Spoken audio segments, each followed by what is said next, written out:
Lucas capítulo 9. Aquí vemos que Jesucristo ya está casi a la mitad del tercer año de su ministerio. De aquí en adelante vamos a ver nosotros que no se menciona aquí en este evangelio. El Señor va a terminar su ministerio en la zona de Galilea y después se va a ir hacia Perea y después de ahí ya se va a ir a Jerusalén, en donde va a ser crucificado y después va a resucitar. Aquí el Señor ya ha escogido a sus 12 apóstoles, los que van a continuar el ministerio, y va a ser algo especial. Es algo que nosotros tenemos también que aprender de las cosas que Dios hace, porque nosotros, aunque no somos los 12 apóstoles, vamos a caer dentro de este grupo de personas. Más adelante, en el capítulo 10, que vamos a ver en el siguiente estudio, el Señor va a enviar a 70 discípulos, pero en este momento escoge también a sus 12 apóstoles antes de los 70 que va a enviar. En otros evangelios, lo que sucede aquí es que el Señor les muestra a sus apóstoles que la mies es mucha y que los obreros son pocos. Y les dice, vean los campos que están blancos. El Señor les llama la atención para que se den cuenta de la necesidad que hay de predicar el evangelio, pero luego les dice, oren. Y saben, es muy importante que nosotros veamos y notemos, y lo vamos a estar viendo durante estos estudios que estamos viendo aquí, la vida de oración que tiene el Señor. El Señor sabemos, es el Hijo de Dios, el Mesías, el Rey de Reyes, pero aún así está sometido al Padre, que está pidiendo al Padre dirección, sabiduría para hacer lo que tiene que hacer. Dice aquí que habiendo reunido a sus 12 discípulos, les dio poder y autoridad sobre todos los demonios y para sanar enfermedades.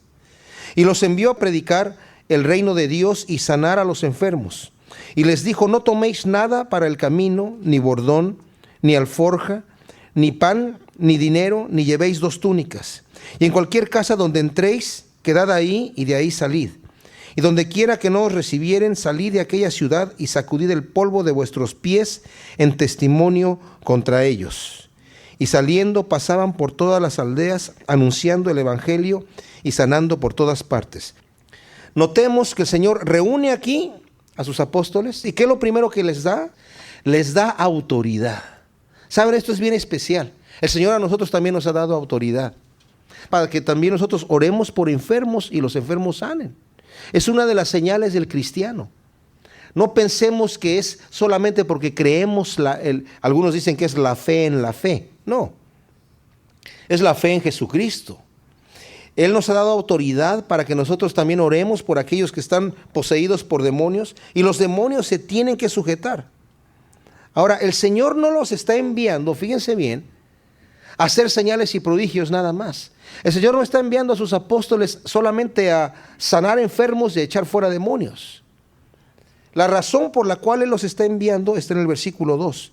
Dice, los envió a predicar el reino de Dios y a sanar a los enfermos. El sanar a los enfermos y echar fuera demonios es una señal del reino de Dios. Pero predicar el reino de Dios es lo importante. Es lo que estos hombres estaban haciendo. Es lo que Jesucristo llegó haciendo. De hecho, el Señor les está dando a sus apóstoles en este momento el ministerio que Él estaba haciendo. Ellos ya estuvieron alrededor de Él, estuvieron caminando con Él, viajando con Él, viendo lo que Él hacía. Debemos entender que Jesucristo en su ministerio tuvo un ministerio de muchísimo trabajo. No era un ministerio fácil. El Señor no resistía a nadie. El Señor se quedaba atendiendo hasta la última persona. De manera que, estuvimos leyendo en el capítulo anterior, no tenían tiempo ni para comer y poco tiempo para dormir. Sus discípulos todo el tiempo los vemos que se estaban durmiendo. Cuando más adelante lo vamos a ver, durante la transfiguración, sus discípulos se van a estar durmiendo. Más adelante en el huerto de Getsemaní, cuando manda llamar a Pedro, a Juan y a Jacobo para que estén con él y lo acompañen a orar, y les dice específicamente, no se vayan a dormir, oren conmigo. Están rendidísimos de sueño, porque el Señor andaba trabajando duramente en todo este momento. Y ahora Él les ha dado ya un ejemplo. Ellos lo han visto y les dice, ahora vayan ustedes. Pero les da autoridad. Sin esa autoridad que el Señor les da, Ellos no podían hacer absolutamente nada, porque les voy a decir una cosa. Nosotros cuando anunciamos el reino de los cielos, cuando algún familiar o algún amigo nos pregunta acerca de nuestra fe, nosotros no lo vamos a convencer intelectualmente. El reino de los cielos no se puede transmitir por una comunicación intelectual. A ver, vamos a tener una discusión, a ver si entendemos, y te voy a comprobar que Jesucristo es el Hijo de Dios, científicamente o históricamente. Tiene que haber una obra de Dios trabajando en el corazón de la persona. Porque dice la palabra de Dios que el príncipe de este mundo, que es el diablo, tiene a la gente cegada para que no puedan percibir la realidad del evangelio. De manera que nosotros tenemos que tener tiempo orando. El Señor estaba orando antes de escoger a sus discípulos, se pasó toda la noche orando. Era un momento importante. Había gente muy sobresaliente espiritualmente hablando que el Señor no escogió. Por ejemplo, Zaquías, que dijo el Señor, era aquí un israelita en el cual no hay engaño en el Evangelio de Juan, ¿verdad? Y en el momento de escoger a sus discípulos, a sus apóstoles, a los 12, estaba Zaquías presente, pero no lo escoge a él. Él escogió a los que tenía que escoger y por eso se pasaba la noche orando. Y el Señor se pasaba la noche orando antes de atender al otro día a toda la gente que tenía que atender. Y cuando vemos al Señor yendo a resucitar a Lázaro, Él da testimonio y dice, Padre, yo ya sé que tú ya me escuchaste. ¿Cuándo lo escuchó? Seguramente se pasó orando la noche anterior y todavía anteriormente, desde que le llegó la noticia, o probablemente antes, por Lázaro y por la familia de Lázaro. De manera que el ministerio de Jesucristo tenía el poder porque había un contacto con el Padre. No pensemos que cuando nosotros simplemente estudiamos la Biblia, incluso para dar un mensaje, porque tengo cierta información, ya voy a poder comunicar la necesidad que necesita la gente escuchar. Porque saben, un estudio bíblico, si no es aplicable a mi vida y solamente es un cúmulo de información, no me sirve absolutamente para nada. Yo necesito poder aplicar esto a mi vida. Y yo les digo, muchos de ustedes tienen la experiencia de que cuando alguien demanda que ustedes expliquen acerca de su fe, en el momento que uno empieza a compartir, como que el Señor lo toma a uno y empieza a hablar. Pero si nosotros nos preparamos en oración para decirle al Señor, en el momento que sea necesario, úsame para que yo pueda ser un instrumento en tus manos, y tú pon palabras que tú quieres que yo diga en mi boca, lo que sea necesario para poder comunicar. Y te pido que le quites la ceguera espiritual a mi amigo o a mi pariente o a mi conocido, ¿verdad? Para que pueda escuchar esta palabra. Ellos van con esta autoridad de parte del Señor. Y fíjense, esa es la riqueza que ellos tenían. La riqueza con la que los envía el Señor no es una riqueza material, es una riqueza espiritual. En el momento que el Señor da la autoridad está. Porque ahora ellos, cuando van a echar fuera a los demonios se tienen que sujetar. Porque Dios ya les dio la autoridad, llevan la credencial. Es una credencial invisible para nosotros, pero visible en las regiones espirituales. Y estos hombres van con el poder y la autoridad que Cristo también a nosotros, los que hemos aceptado a Cristo como nuestro Salvador, nos ha dado. Y luego les dice, van a sanar enfermos también, y también esa autoridad la aplicaron. Les dijo, no toméis nada para el camino, ni bordón, ni alforja, ni pan, ni dinero, ni llevéis 2 túnicas. Ahora, ¿por qué el Señor les está diciendo esto? ¿Por qué los envía prácticamente sin nada? Con la única túnica que llevaban, con la ropa que traían y nada más. Porque el Señor nos está dando a nosotros una instrucción de que el reino de los cielos no depende de las cosas materiales que nosotros vamos a tener, de los recursos materiales, sino de los recursos espirituales. La riqueza que llevaban era la autoridad que el Señor les había dado para que predicaran el reino de los cielos. ¿Y cómo lo tenían que predicar? Pues como lo predicó Juan el Bautista, como lo predicó Jesucristo, y luego como lo predicaron los apóstoles después, que era: arrepiéntanse porque el reino de los cielos se ha acercado. O sea, se predica el arrepentimiento. Eso era llevar el reino de Dios. Y esto es una maravilla, porque ¿saben qué? El hombre natural que ha ofendido a Dios, dice la Biblia que merece la muerte. La paga del pecado es la muerte. Por cuanto todos han pecado, están destituidos de la gloria de Dios. No importa lo que hagan, no pueden comprar su eternidad. No hay una balanza en el cielo de buenas obras y malas obras. Eso no es cierto. Ninguna buena obra o ningún cúmulo de buenas obras es capaz de balancear mi pecado con el Señor. Dice el Señor que con mi pecado he comprado la muerte eterna. Pero ¿qué pasa aquí? Viene un anunciamiento de parte de Dios que es a través de la muerte de Cristo Jesús. La buena nueva es que Dios ahora ha abierto una puerta, la puerta de la gracia, la puerta de que la salvación es gratuita. Tú arrepiéntete y conviértete, que Dios te quiere perdonar. Dios está ansioso por perdonarte. Dios quiere arreglar cuentas contigo. No te quiere cobrar, solamente te quiere perdonar. Qué cosa tan tremenda, ¿verdad? Qué mensaje tan glorioso tenemos nosotros en la mano. Pero el arrepentimiento significa un cambio de acción. ¿Y saben qué? El arrepentimiento en la vida del cristiano es una acción constante. No es de que yo ya me arrepentí hace tantos años que acepté a Cristo como mi Salvador. No, yo me tengo que arrepentir cada día de mi vida personal, de mis carnalidades y estar en una constante entrega.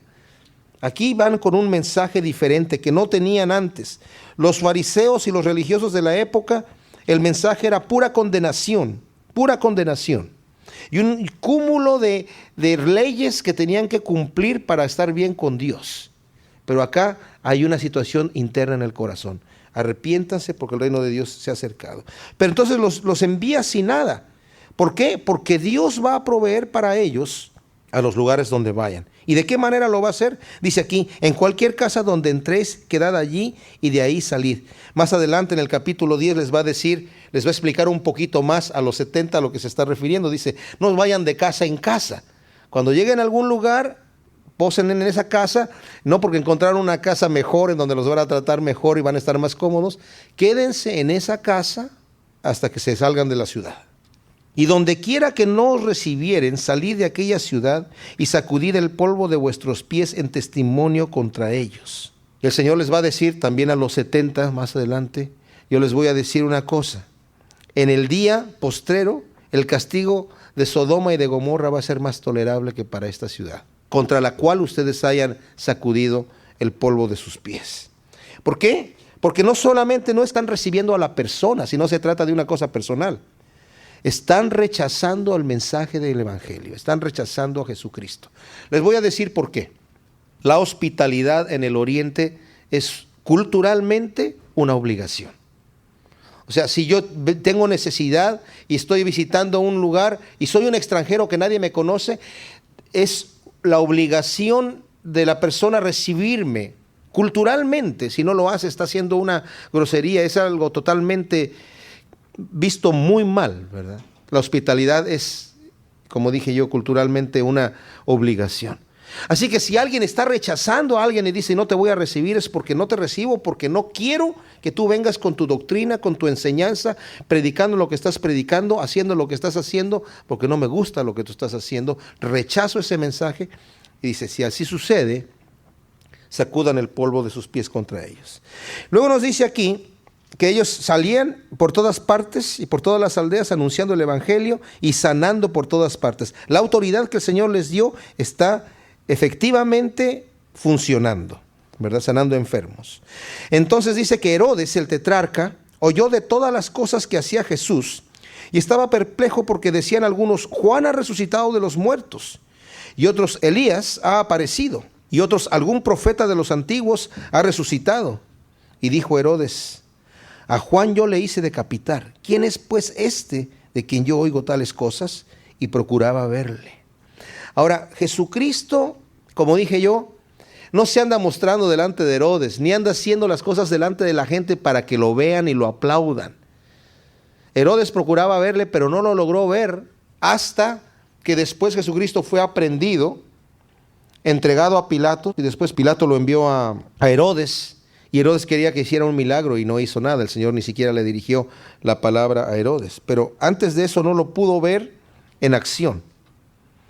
Y yo creo que Herodes a lo mejor tenía la curiosidad que tenía cuando estaba escuchando a Juan el Bautista, que escuchaba el mensaje de arrepentimiento, el mismo mensaje, arrepiéntete porque el reino de Dios se ha acercado. Y lo escuchaba de buena gana, hasta el momento donde le tocaba su asunto personal, de que estaba viviendo mal con Herodías, la mujer de su medio hermano, entonces ya le decía cállate y lo volvía a meter a la cárcel, ¿verdad? Tal vez tenía este tipo de curiosidad, no lo logra ver Herodes. Vueltos los apóstoles, le contaron todo lo que habían hecho, y tomándolos se retiró aparte a un lugar desierto de la ciudad llamada Betsaida. Ahora, Mateo y Marcos nos deja ver un poquito más del gozo que tenían los apóstoles. Estaban asombrados, le decían, Señor, hemos podido sanar enfermos. O sea, eso no lo podían hacer antes. Los demonios se sujetaban a nosotros. Ellos realmente sintieron la diferencia de ahora tener la autoridad que tenían de parte de Dios, de parte de Jesucristo, en esta labor. El Señor los toma aparte. Cuando la gente lo supo, les siguió y Él les recibió y les hablaba del reino de Dios y sanaba a los que necesitaban ser curados. Nuevamente, Marcos nos explica un poquito más lo que está sucediendo aquí. Los apóstoles llegaron rendidos, cansadísimos, diciendo, Señor, todas estas cosas están sucediendo. Y el Señor, ¿saben qué les dice? Ok, no se gocen, ¿verdad?, de que los demonios se sujetan, sino de que el nombre de ustedes está escrito en el libro de mi Padre, en el reino de los cielos. Pero vénganse conmigo, vamos a descansar al otro lado del lago. Súbanse, porque la gente los apretaba. Y ellos ya estaban rendidos. El Señor se da cuenta de eso y dice, vamos a descansar al otro lado. ¿Pero qué sucede? La gente están viendo que se están yendo en la lanchita al otro lado del lago, y lo único que hace la gente es le dar la vuelta al lago, y ya cuando va llegando la lanchita al otro lado ya los estaban esperando y no pueden descansar. Y el Señor atiende a toda esta gente hasta la última persona. Impresionante. Dice el Señor que tuvo compasión de ellos porque los vio que eran como ovejas que no tenían pastor. Los atiende y luego se va al monte a orar toda la noche. Eso lo narra Marcos. O sea, el Señor no estaba cansado. Sus discípulos sí, los tenía moviendo muy rápidamente el Señor. Aquí solamente dice que cuando la gente lo supo, le siguió y Él les recibió y les hablaba del reino de Dios y sanaba a los que necesitaban ser curados. Pero el día comenzaba a declinar y acercándose los 12 le dijeron, despide a la gente para que vayan a las aldeas y campos de alrededor y se alojen y encuentren alimentos, porque aquí estamos en un lugar desierto. Ciertamente estaban del lado oriental del lago, en donde es desértico, y ahí no había nada que comer. La gente había caminado un gran tramo y ya estaba declinando el sol, se hace de noche y no hay luces artificiales, y le dicen sus discípulos, Señor, ya es tarde, despide a la gente, son mucha gente, no hay aquí dónde comer, no traemos alimentos, mándalos que se vayan y que por algún lado ahí vayan encontrando algo que comer, o que lleguen ya noche a su casa, pero por lo menos, ¿verdad?, no hay nada que darles aquí. Y el Señor les dice, dadles vosotros de comer. Y dijeron ellos, no tenemos más que 5 panes y 2 pescados, a no ser que vayamos nosotros a comprar alimentos para toda esta multitud.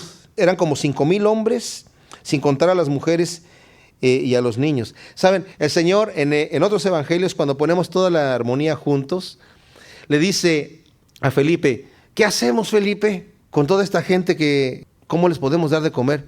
Y Felipe se pone a calcular y dice, bueno, 200 denarios. Un denario era el salario de un día. 200 denarios, dice, no bastaría para que apenas cada uno alcanzase a comer un bocado de pan. Son mucha gente. Y luego el Señor es donde les dice, a ver, denle ustedes de comer. Es que no tenemos comida. Solamente había un niño ahí que traía 5 panes y 2 pececitos que hasta el día de hoy los puede uno encontrar en Israel, se los comen, ¿verdad? Sobre todo en los días en donde no cocinan, el día sábado, que son como pececitos como boquerones así salados. No crean ustedes que traía 2 pescados gordos grandes, pescaditos pequeñitos.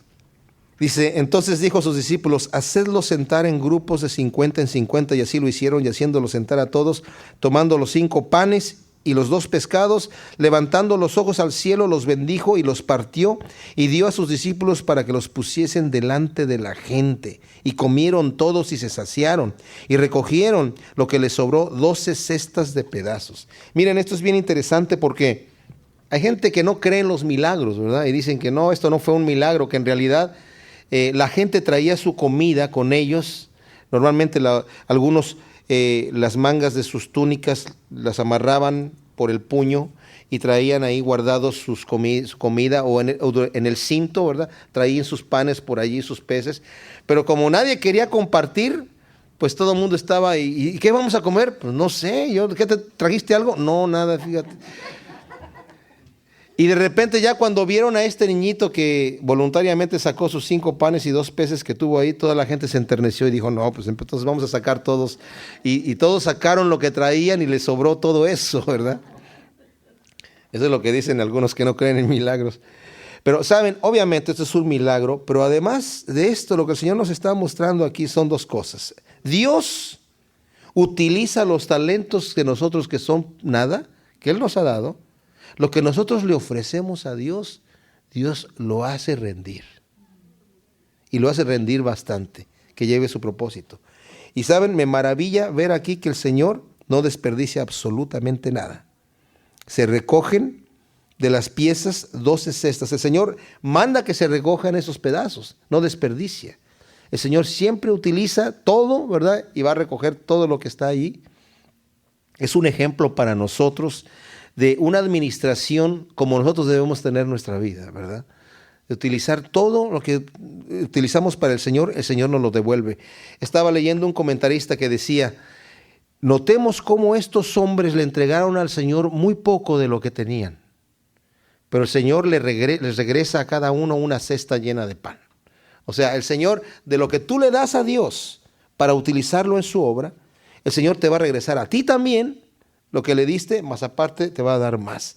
Al Señor nunca le podemos dar de más y nosotros quedarnos sin nada. El Señor siempre nos va a regresar y nos va a bendecir.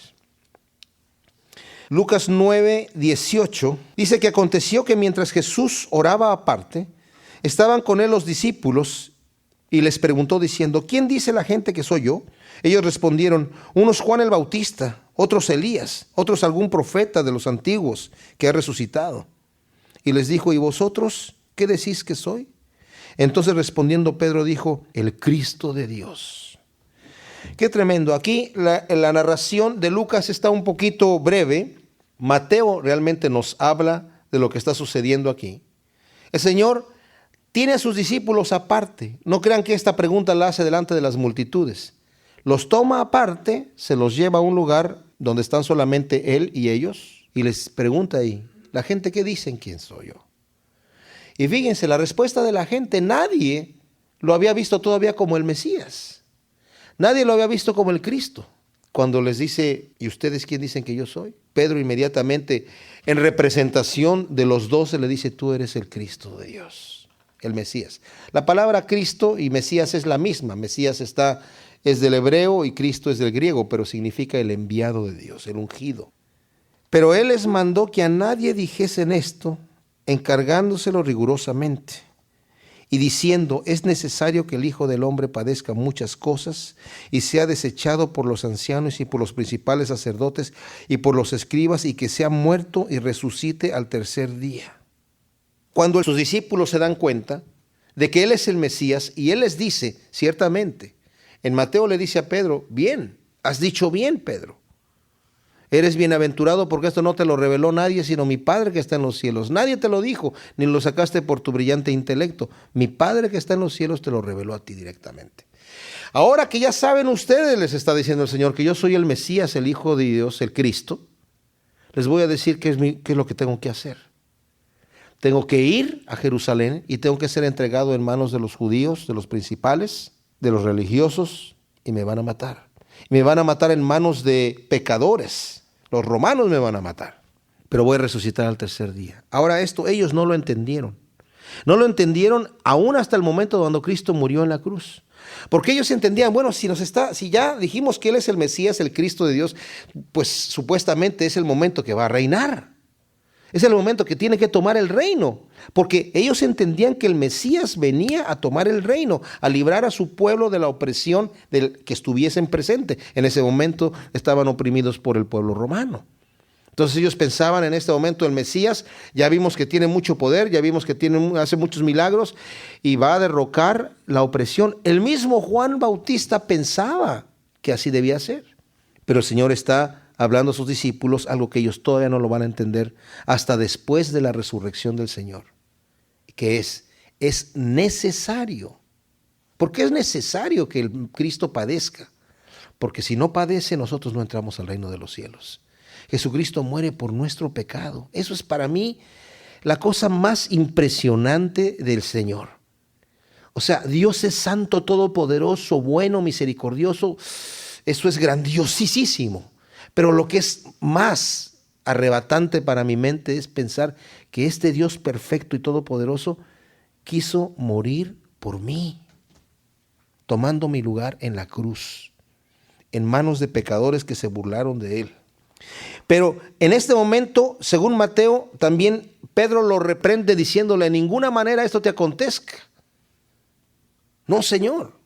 Y el Señor lo reprende diciéndole: Pedro, apártate de mí, Satanás, que me eres tropiezo. O sea, Pedro en buena gana le estaba tratando de decir: Señor, no dejes que esto te suceda. No permitas. Si eres el Mesías, eres poderoso. Impide que te maten. Ve allá si quieres, pero no permitas que estos hombres abusen de ti. Entonces el Señor está hablando a sus discípulos de algo más grande que ellos no alcanzan a ver todavía. Y les dice: si alguno quiere venir en pos de mí, niéguese a sí mismo, tome su cruz cada día y síganme. ¿Saben? Nosotros jamás vamos a entender los planes de Dios. Esto es importante que lo sepamos. Dios permite que pasemos por pruebas, porque las pruebas nos están afirmando, nos están podando, nos están puliendo para hacernos aptos para entrar en el reino de los cielos. Quiero decir, la voluntad de Dios, nos dice Romanos 8, es que lleguemos a la estatura de Cristo Jesús, y todavía no estamos allí. Nos falta mucho. Entonces el Señor nos está podando a través de pruebas y diferentes situaciones, porque el Señor nos está ejercitando espiritualmente para que lleguemos a esta posición.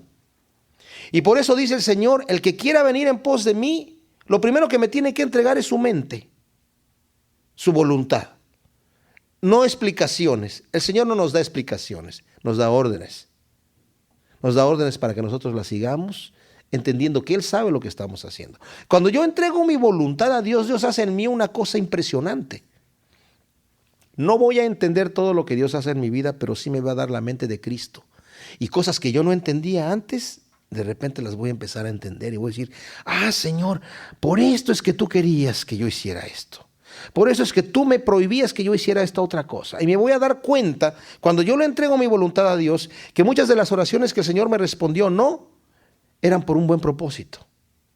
Y las que me respondió que sí, eran también por un buen propósito. Todo es por un buen propósito, porque todas las cosas ayudan para bien a los que aman al Señor, nos dice la Biblia. Entonces dice: si alguno quiere venir en pos de mí, el requisito número 1 es negarse a sí mismo, tome su cruz. La cruz es un instrumento de muerte lenta, dolorosa.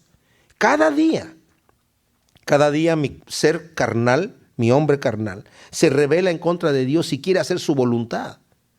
Y yo tengo que ponerlo en la cruz. Como dice Pablo: ya no vivo yo, sino vive Cristo en mí. Porque yo estoy crucificado con Cristo en la cruz. Esto quiere decir que mi voluntad está rendida al Señor. Dice: y lo que vivo en la carne, dice el apóstol Pablo, lo vivo en la fe.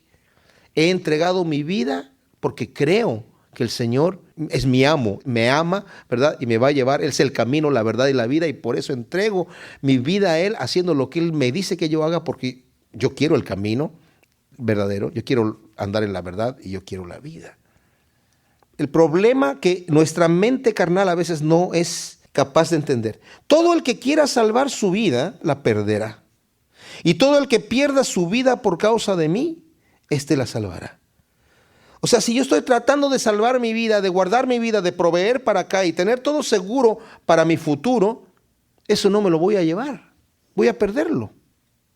En algún momento dado, yo me muero y se queda aquí en la tierra.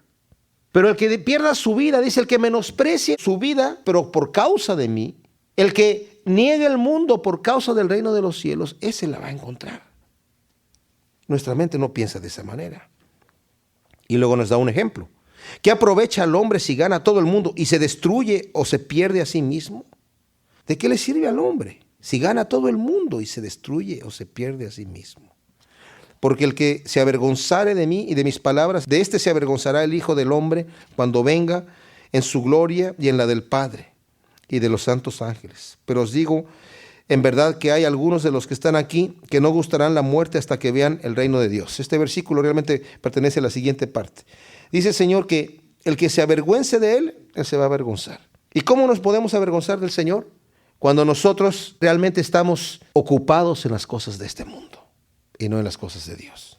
Cuando dice aquí, os digo que en verdad hay algunos de los que están aquí que no gustarán la muerte hasta que vean el reino de Dios. Se refiere no necesariamente a que alguno de ellos iba a quedar hasta que Jesucristo regresara nuevamente en su segunda venida. Hay varias interpretaciones. Algunos hablan de la transfiguración, que en un momento, en la siguiente sección nos va a hablar, en donde aparece el Señor con Moisés y con Elías. Otros hablan que se está refiriendo al momento de su muerte y su resurrección, en donde viene el reino de Dios con poder en la resurrección de Él. Otros dicen que se está refiriendo tal vez al momento de Pentecostés, en donde el Espíritu Santo llega y llena con poder a la iglesia, y con ese poder pueden salir adelante a llevar el evangelio.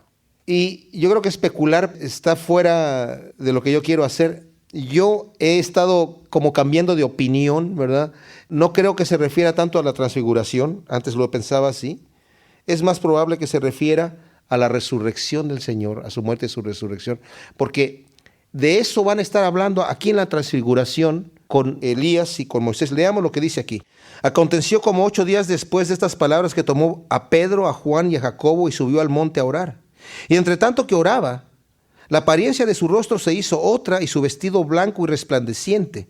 Y he aquí 2 varones que hablaban con él, los cuales eran Moisés y Elías, quienes aparecieron rodeados de gloria y hablaban de su partida que iba Jesús a cumplir en Jerusalén. Del momento en donde el Señor va a llegar al reino de los cielos. De eso estaban hablando.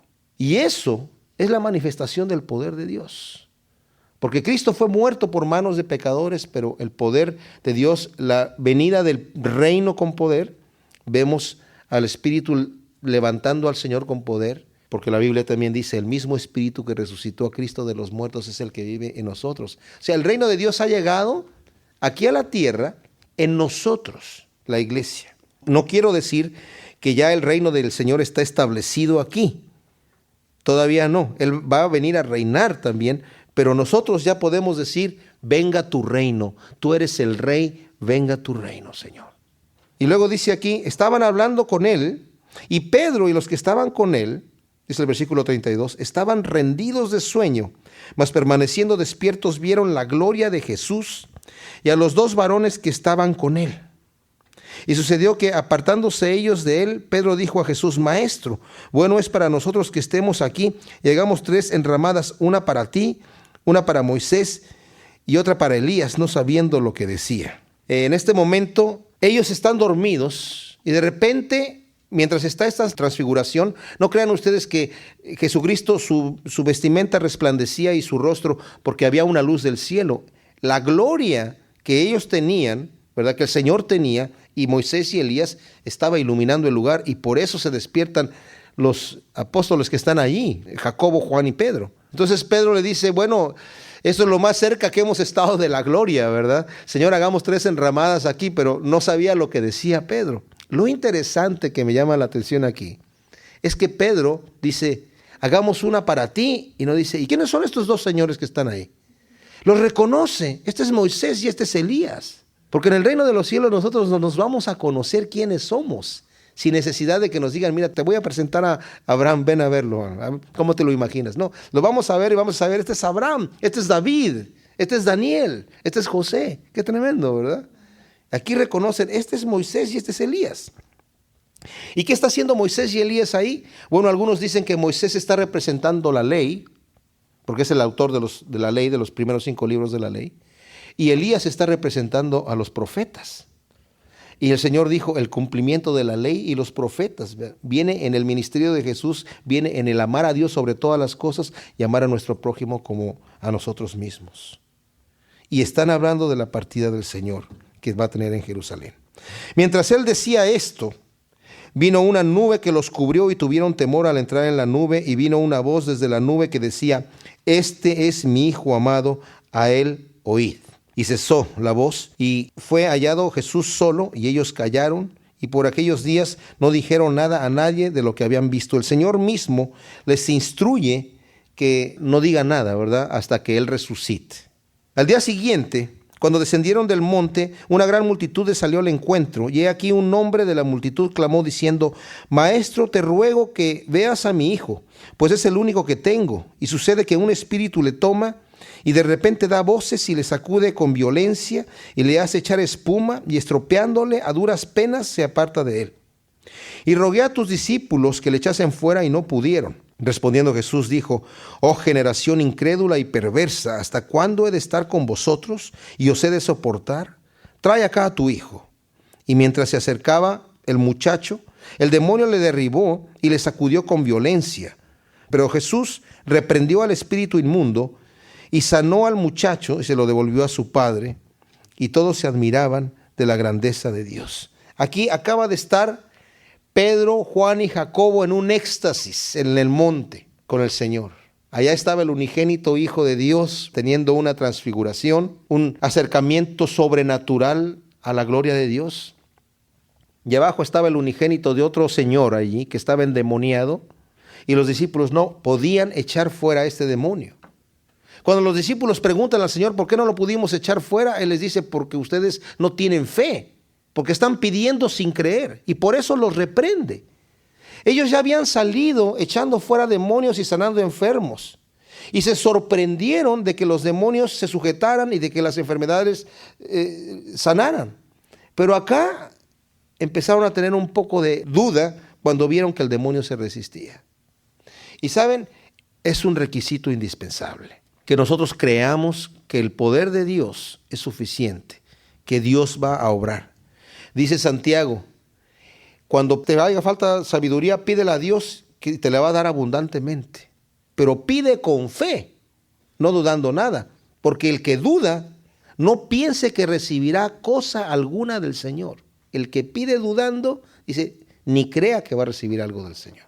Tenemos que pedir, cuando pedimos al Señor, con fe, sabiendo que Él lo va a hacer y que Él tiene el poder para hacerlo. Entonces, el Señor echa fuera este demonio, se lo entrega a su padre, y todos se maravillan. Dice el versículo 43, todos se admiraban de la grandeza de Dios, y maravillándose todos de todas las cosas que hacía, dijo a sus discípulos: haced que os penetren bien en los oídos estas palabras, porque acontecerá que el Hijo del Hombre será entregado en manos de hombres. Mas ellos no entendían estas palabras, pues les estaban veladas para que no las entendiesen, y temían preguntarle sobre estas palabras. El Señor está hablando de algo muy solemne: yo tengo que ser entregado en manos de pecadores. Ellos simplemente no entienden, y como no le quieren preguntar, cambian de tema. ¿Y qué tema empiezan a hablar? Fíjense el tema que empiezan a hablar. Entonces entraron en discusión sobre quién de ellos sería el mayor. Y Jesús, percibiendo los pensamientos de sus corazones, tomó a un niño y lo puso junto a sí, y les dijo: cualquiera que reciba a este niño en mi nombre, a mí me recibe. Y cualquiera que me recibe a mí, recibe al que me envió. Porque el que es más pequeño entre todos vosotros, este es el más grande. Obviamente que la discusión de quién sería el mayor no la estaban haciendo con humildad, ¿verdad? Oye, Pedro, ¿serás tú el mayor? Porque tú como que te ves más importante. Oh, no, tal vez tú, Juan. Y Pedro, no, yo creo que tú, Jacobo. Tomás, ¿tú qué crees? No, yo creo que se estaban ellos poniendo como el mayor. No, pues que yo primero, cuando me dijo sígueme, yo inmediatamente me fui. Tú te tardaste un poquito, ¿verdad?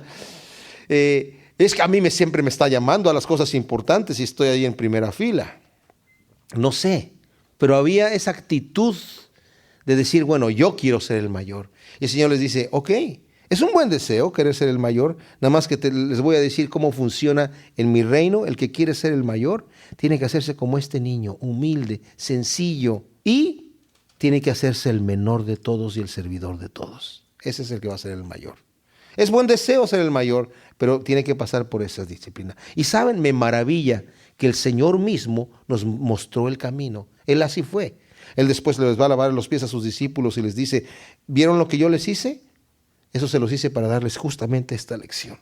Eso es lo que significa ser el mayor. Ustedes me llaman maestro y señor, y es cierto. Y vean lo que he hecho siendo el maestro y señor de ustedes. Entonces respondiendo Juan dijo: Maestro, hemos visto a uno que echaba fuera demonios en tu nombre y se lo prohibimos porque no nos sigue con nosotros. Jesús le dijo: no se lo prohibáis, porque el que no es contra nosotros, por nosotros es. Aquí vemos que Juan, en un espíritu de un celo equivocado, está haciendo algo que no se debe hacer. No nos sigue este hombre, está haciendo la obra, pero no anda con nosotros. Eso es un celo equivocado. Y nos va a hacer una demostración de otro celo equivocado. Cuando se cumplió el tiempo en que él había de ser recibido arriba, afirmó su rostro para ir a Jerusalén. Y envió mensajeros delante de él, los cuales fueron y entraron en una aldea de los samaritanos para hacerle preparativos. Mas no le recibieron porque su aspecto era como de ir a Jerusalén. Viendo esto, sus discípulos Jacobo y Juan dijeron: Señor, ¿quieres que mandemos que descienda fuego del cielo como hizo Elías y los consuma? Entonces volviéndose él, los reprendió diciendo: Vosotros no sabéis de qué espíritu sois, porque el Hijo del Hombre no ha venido para perder las almas de los hombres, sino para salvarlas. Y se fueron a otra aldea. Notemos un detalle aquí. Los samaritanos normalmente recibían grupos de personas aunque estuvieran yendo a Jerusalén o viniendo de Jerusalén.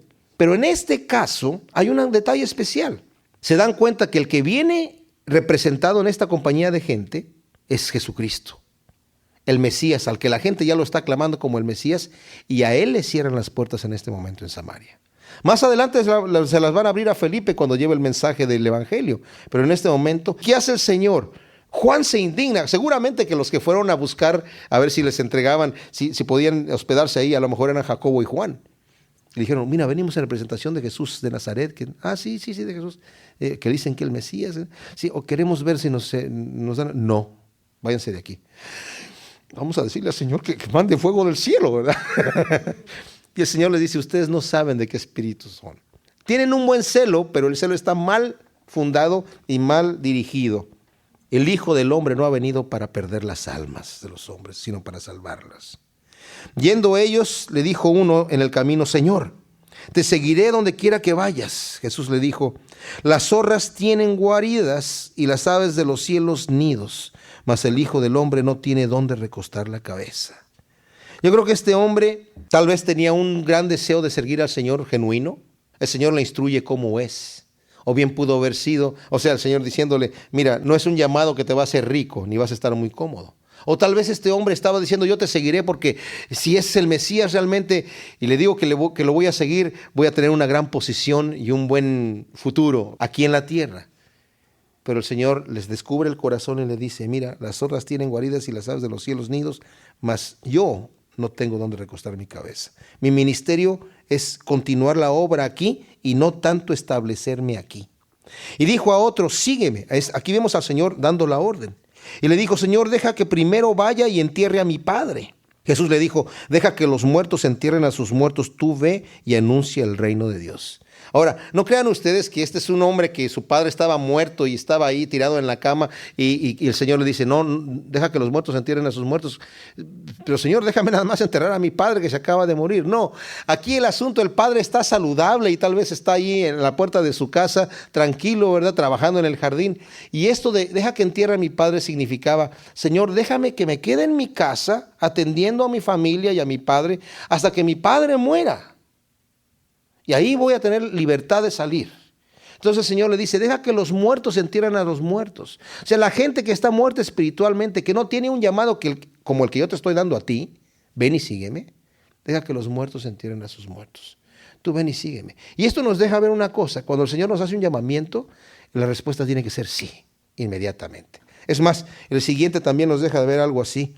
Entonces también otro le dijo: te seguiré, Señor, pero déjame que me despida primero de los que están en mi casa. Señor, yo te voy a seguir, pero déjame despedirme. Y también es una situación larga. Déjame volver allí a dar un abrazo, y es una despedida no tan rápida.